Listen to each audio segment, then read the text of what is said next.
ગઈકાલે બપોરે આ સમગ્ર ઘટનાની જાણ જૈન સમાજને થતાં સુરતમાં મોટી સંખ્યામાં એકઠા થયેલા જૈન સમુદાયને સંબોધતા જૈનાચાર્યએ પાવાગઢ મંદિર ટ્રસ્ટના ટ્રસ્ટી અશોક પંડ્યા સામે નારાજગી જાહેર કરી હતી.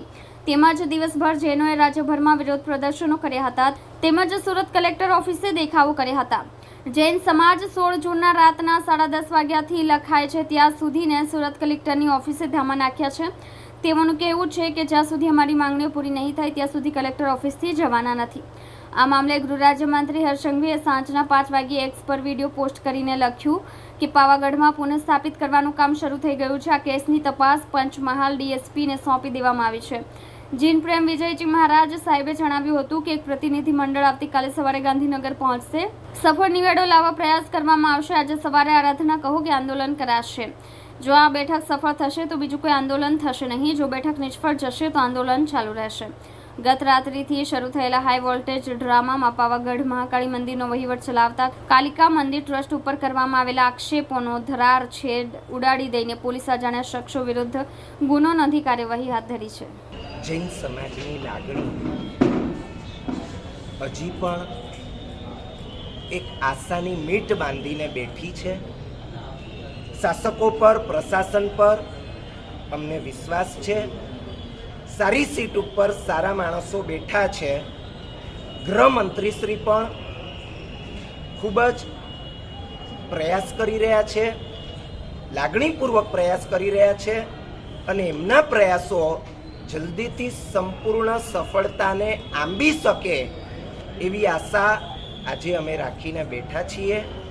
આવતીકાલે સવારે અહીંયાથી પ્રતિનિધિ મંડળ ગાંધીનગર મુકામે સમસ્ત જૈન સમાજની લાગણીઓને લઈને પહોંચી રહ્યું છે. ત્યાં વિચાર વિમર્શ થશે. જે ઘટના ઘટી છે એનું બધાને દુઃખ છે અને એક સારામાં સારો નિવેડો આવતીકાલના દિવસે આવે.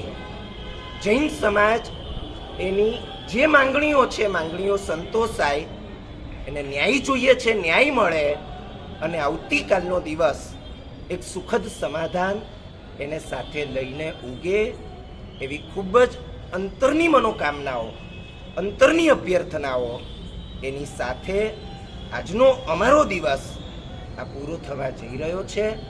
આવતીકાલે આ મીટિંગ બહુ સારી રીતે થઈ જાય. બપોર સુધીમાં આ મીટિંગ થઈ જશે અને એ સારામાં સારી રીતે થાય એ માટે જૈન સમાજની દરેક વ્યક્તિ વિશેષ ધર્મ કરશે, નવકાર મંત્રનો પાઠ કરશે, પ્રભુની ભક્તિ કરશે. એ જ આવતીકાલનું સવારનું એને આરાધના કહો કે આંદોલન કહો. આવતીકાલે કોઈ બીજું આંદોલન કરવાની અમારી ઈચ્છા નથી. અમે મીટિંગનું રિઝલ્ટ જોઈશું. જો એ રિઝલ્ટ આનંદ મંગલમય છે, જો એ રિઝલ્ટ પોઝિટિવ છે, આવતીકાલે સાંજે સમસ્ત પ્રશાસન એમના માટેની એક અભિનંદન સભા થશે અને જો રિઝલ્ટ બરાબર નથી આવ્યું તો આંદોલન આગળ જારી રહેશે.